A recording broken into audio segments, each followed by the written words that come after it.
And they're off. And a breath of fresh air. I think anyone who knows running knows that when you start your warm-up, you feel like, okay. Yeah. But then when that gun goes off, it's like, okay, this is what all the hard work, all the mental training is, you know, goes into, and it's just such a fun noise, that gun. And we have 25 women representing 9 countries in this field here today. And if you... And welcome back to the streaming portion of the program. We had to interrupt to do some broadcasting with ABC here in New York. If those of you listening might have been a tad confused as to what was going on. But now we are back with you here on the streaming side of things. And Carrie, what are we looking at right here? Well, right now we're seeing Callie Thackeray in the lead. I just saw her husband in the lobby right before we... And they're off.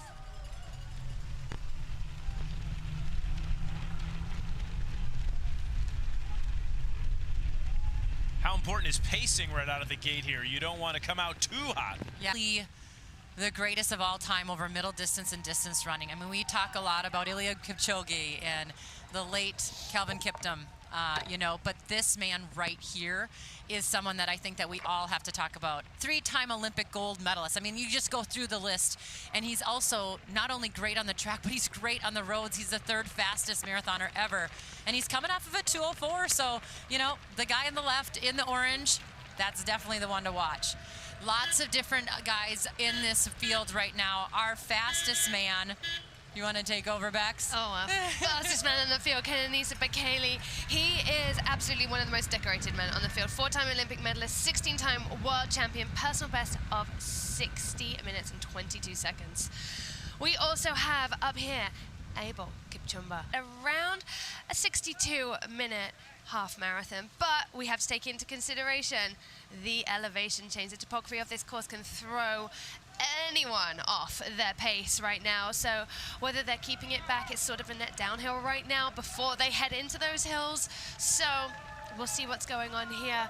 We have at the front leading the way there. It's a headwind either way, yeah. I like to say on the side highway. No matter which way you're running, you feel like there's a headwind. Well, Zouhair Talbi, this is the guy that a lot of people here in America didn't quite know of until he started running super fast in college. And now everyone is so pumped for him to transition, and he's getting into the longer stuff. So we've seen him run the marathon. He's a 2:06 guy, I believe, over 26.2. He's, you know, fairly new. He's only run a couple, but he is hoping his way through this race today. I want to point out, though, Hillary Borer, this is his first time running a half marathon.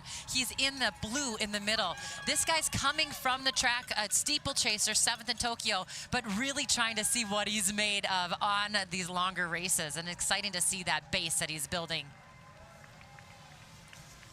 As we get set to join our ABC audience here in a matter of moments.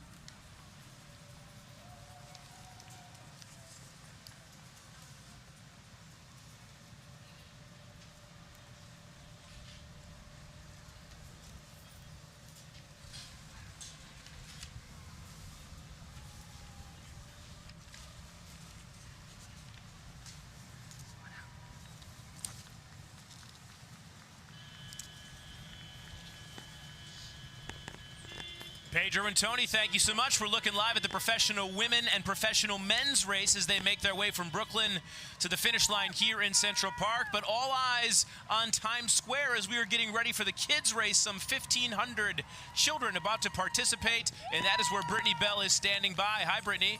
Stand, who's got the grit? We got a lot happening in both races as we look at the women's field. Yeah, Grovdal's just been hanging out in 2nd place, and then there's Edna, too. They're starting to lose Cynthia Limo, but Cynthia is trying to hold on, and you know this better than anybody, Bex. There are times in these distance races where you go through ups and downs. It's a 58.07. Yeah. You know, he has been injured. In 2022, he had an injury, and he's been coming back, kind of clawing his way back. He's a 2:06 marathoner. I mean, he's got great pedigree. He's got a great stat. His CV is awesome, right? It really is. You know, he spent 6 hours at the airport the other day looking for his luggage. So So he is first like time, the rest of us. Yes, he is. Yeah. You know, his first time here in New York maybe isn't what he really wanted to be doing with spending that time, but JFK claims another one. Yeah, oh my goodness. Well, the men have just come through the 8-mile marker. So they have just about 5 miles until they arrive behind us here. A lot can change. Yeah, a and lot can almost change in 500 meters. look at that. Abel's trying to really push again. So we saw Zouhair take off and try to training. Yeah. So right now, being first thing in the morning for him, we'll see how this affects his body. You can really see they're almost toe for toe right now, stride for stride together. I wonder whether his passion for the hills that he's got at the moment is going to let him shine, or whether Abel's going to come through.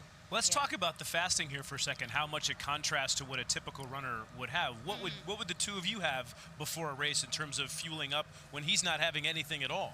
I mean, you're going to running through the magnificent Times Square. Well done. Closed down for just the second time of the year, the second and only time. Look at that. New Year's Eve and the New York City half.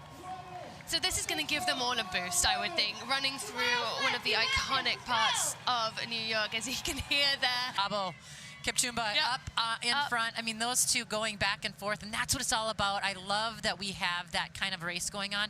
You know, when you bring these great fields in, you want to be able to toss that time out the door and just race, especially on a year where we have such great international competition at the Olympic Games. How much are you conserving your energy? We're less than 3 miles to the finish. They're neck and neck, and at what point do you say, okay, now is when I make my final push? And are they both maybe thinking the same thing? And does that have to factor into your decision making? They probably have a similar race strategy, I would think, in their mind over the half. I would say once they get onto Central Park South, before they make that final left turn into the park, they are probably going to make the decision on their energy levels in order to push for the final mile and a half here. As they're running side by side, they are going to be feeding off of the energy. So I think it's going to be great. I feel like it's going to be down to the end, and this is what I love about running. We saw it at the US Olympic trials on the men's side with Conor Mantz and Clayton Young. People think running is such a solo sport, and then you see those two runners coming in together. Yes, they train together. Yes, they know each other very well. Yes, they're brothers. But, like right here, these two are not teammates. They are competitors, but they're sticking together. Do you go in with your plan, and does that change based on what the other guy is doing? Mining Central Park, and that is what has given him the inspiration, perhaps, to push on ahead before he makes that turn into the park today. So back to Karoline Grovdal. She's still checking over her shoulder there, still making sure that she has put enough distance between herself and Gladys, who led the way for 12 miles. She did. She really went for it. But you know, one thing that I think is interesting, Greta Weitz is a nine-time New York City Marathon champion. She's the great. Imagine what's going through Karoline Grovdal's mind right now, thinking, what a run. Yeah. 3 times I've been here, 3 times I've been third, and today, she's checking over her shoulder again to make sure that she can think in her mind, today is my day. Today's the day. Well, and I think, too, Running, you can get to the finish line and win your race and still not believe it. well, she's a 10-time medalist from the European Championships. She's going to win her first time here in New York City. She's been third here 3 times. This is her 4th time here. Her husband's here to watch her. After 3 straight third-place finishes, 4th time's a charm for Karoline Grovdal, your United Airlines NY. That is what we're looking at, the event record. So he's about 40 seconds off the pace. Can he do it, ladies? I don't think so. Might be a stretch. It might be a stretch, but he's going to be close. He's going to be close. But even I think he's just going to be so impressed with the composure that he had out there today. He waited. Watching Abel as he gets close to that finish line. And look at that turnover. You know, he's squeezed down that pace to 4:33, even a little faster, I think, here in the final miles.